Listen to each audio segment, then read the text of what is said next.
छत्रपती शिवाजी महाराजांच्या जयंतीच्या पार्श्वभूमीवर शिवयोद्धा प्रतिष्ठानच्या वतीने आज दिनांक 14 जानेवारी रोजी रक्तदान शिबिराचे आयोजन करण्यात आले होते। यामध्ये 258 रक्तदात्यांनी रक्तदान केले आहे।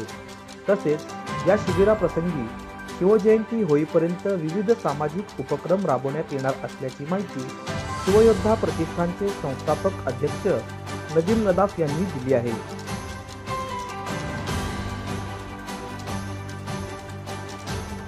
रक्तदान हे श्रेष्ठदान हे हा उपक्रम घेऊन शिवयोद्धा प्रतिष्ठान आयोजित छत्रपती शिवाजी महाराज यांच्या जयंतीनिमित्त भव्य रक्तदान शिबिर शिवयोद्धा प्रतिष्ठान यांच्या वतीने आयोजित आलेला आहे। तर रक्तदाते आमच्या इथे 258 जणांनी आतापर्यंत रक्तदान हे केलेलं आहे।